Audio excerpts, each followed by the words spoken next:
I'm excited now to moderate the second of today's panel discussions, this time on activism. We hope this conversation will inspire you and give you ideas about how and where to get involved with the big challenges that we face in 2021. On the panel is Brad Gudger, founder and director of Alike, an innovative charity that has been created to combat loneliness and isolation amongst those impacted by cancer. Kikashan Basu, a 21-year-old environmental and human rights activist and founder of the Green Hope Foundation, which has directly educated over 225,000 people in 25 countries. And Vihan and Nav Argawal, who are the foundations of One Step Greener, which is now collecting and recycling waste from households, schools and offices in New Delhi, India, and also the winners of the International Children's Peace Prize in 2021. Panelists, welcome. So nice to have you here. Thank you for having me here. Happy to be here. Thank you for having us. So, as with all of today's panel discussions, we begin by looking more closely at the issue at hand. Activism is a broad subject, as we know, so let's begin by asking, what are the biggest challenges that we face as a global community? Kikashan Basu, would you like to kick us off? Sure, and thank you for the question. That question takes me back exactly 3 years to the Christmas of 2018 when myself and the Green Hope Foundation team members were in Kutupalong. And since it's no longer in the news now, some of you might be wondering what Kutupalong is. And as beautiful as the name sounds, it's really the epitome of human suffering, because even as we speak from the warm comfort of our places, homes and offices, Kutupalong continues to be the world's largest refugee camp that's home to over 1 million Rohingya refugees, where poverty, disease, abuse, exploitation of women and children are really the only constants. And it's really a world very far removed from ours. And it was once in the news, and now it's really forgotten and hidden by the multiple other tragedies that our world continues to face. So, Kutupalong is the symbol of poverty, and this really continues to be the greatest challenge facing humanity, probably because it works as an amplifier. It amplifies all of the other world challenges that we're facing right now. And as our world population just gallops towards 8 billion, we will witness continued shortages as our planetary systems struggle to cope with the profligate patterns of overconsumption and wastage. And this is the sad part, is that this is not something that we've been unaware of. I was born in the year of the new millennium, the same year the global fraternity adopted the Millennium Development Goals, and the first one of which was eradication of extreme poverty and hunger. And when the MDGs went on to become the Sustainable Development Goals, Goal 1 was once again modified to end poverty in all its forms everywhere. And as someone who's been deeply involved in this whole implementation process, from the MDGs to Rio Plus 20 to the SDGs, it is really disheartening to note that this greatest world challenge continues to just amplify all of the other world challenges, with climate change, COVID-19, nuclear weapons, just kind of once again amplifying the inequalities that exist in the world. So really, there are so many challenges that our world is facing. They are all interconnected, and it's really time that we work to take action now, because if we don't, we can't control it once it crosses a tipping point. Absolutely. Thank you there, Kikashan. Let's move on to Vihan and Nav, please.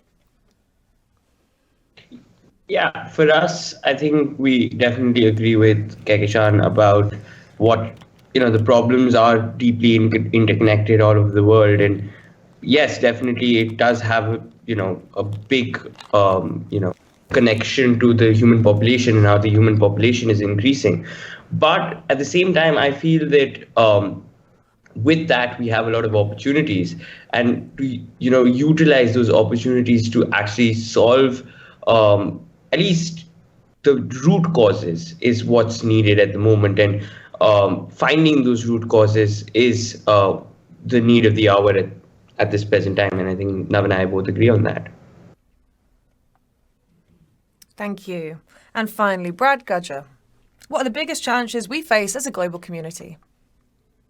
I think the obvious answer would be climate change, the COVID-19 pandemic, everything that's been mentioned so far, and the intersection of where problems overlap. But we are living in a world that is more connected than ever before, thanks to technology. This is a prime example of that, of connection and connecting with people from different experiences, different backgrounds and cultures. But I actually do think that disconnection and the perceived lack of consideration for fellow humans is a huge global challenge. In my work, my mission is to combat loneliness and isolation because I've experienced it firsthand myself. I was diagnosed with cancer when I was 19 and then was diagnosed with cancer again at 24. And that disease, it's known to create, as well as other ailments and diseases, is known to create loneliness and isolation, extreme loneliness and isolation. So I think that only when we can only solve the challenges we face by working together to combat emergencies like climate change and other problems and other challenges that face society.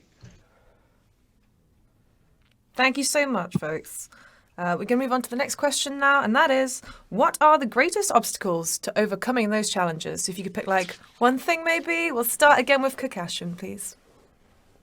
Sure. Well, very simply, human apathy and the myopia that exists. Myopia in this sense is not just a vision condition. It's really a human trait that's at the root of all of our problems and all of the challenges that have been mentioned, from poverty to climate change. They are born out of our myopic vision that really prevents us from acknowledging these issues with the seriousness that they deserve.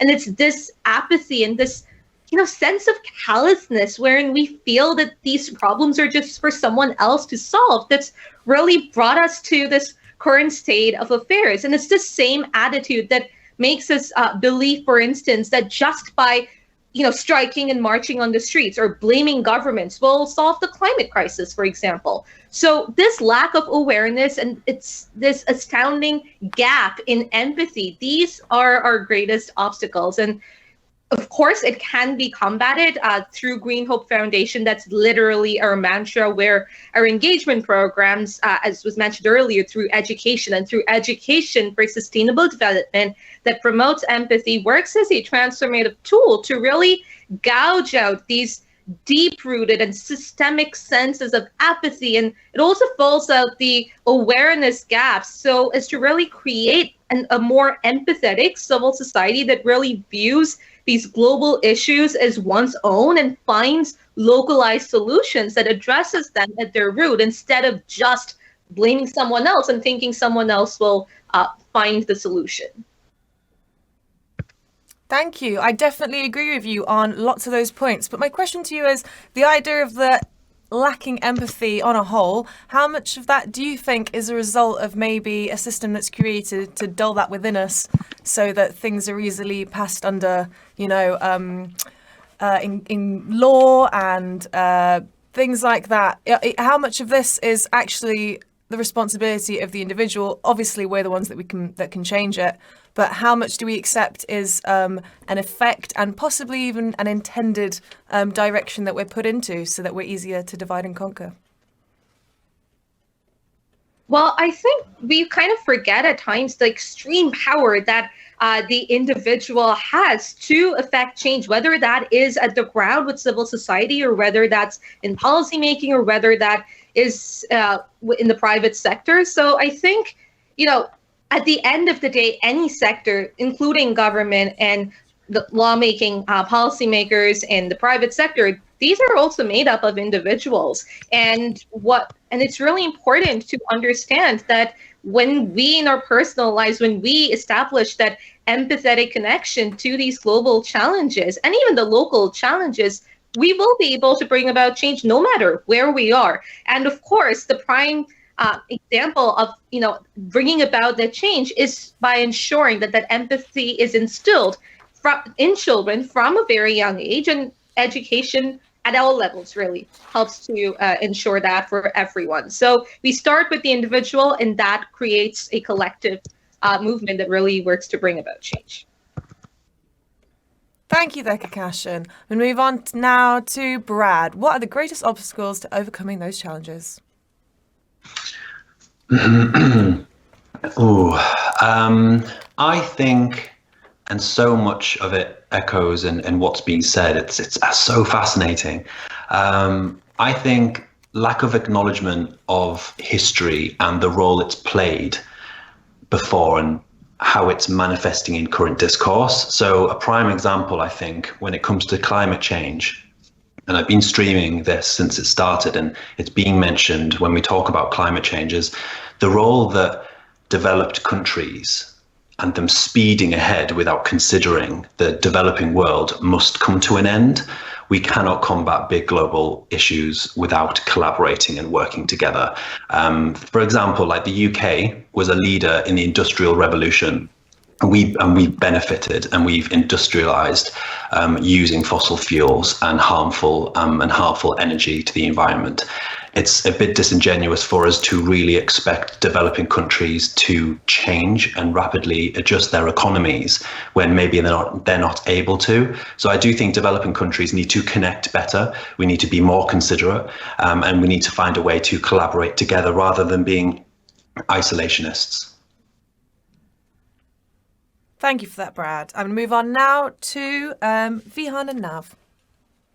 I feel that, especially currently, there are so many problems in our world. I think it's so overwhelming to many people. Like, for example, the simple act of breathing causes 7 million deaths a year. That figure itself is something which is so overwhelming. People really find it hard to take that first step, to really take that first action, because they do feel very insignificant. Yeah, and at the same time, of course, I definitely agree with what Kekeshan and Brad have brought up. But to offer a different perspective, I don't think it is so much as apathy or a lack of empathy. It's more of people being caught up in their own lives and not knowing what to do, and being overwhelmed with the sheer enormity of every one of these obstacles that we've discussed, right? So the real, the solutions have to be easy, they have to be convenient, and they have to cater to individuals. And definitely, I think the way we look at the problems and look at the solution should also be through the lenses of those who actually caused the problems in the first place, right? The vast consumerism of our world has led to so much degradation, right? So how did that vast degradation come about? It came about by making things convenient. So using that same logic, if we make the solutions that are greener, that are better for our world, as convenient as that, we could potentially solve them as well.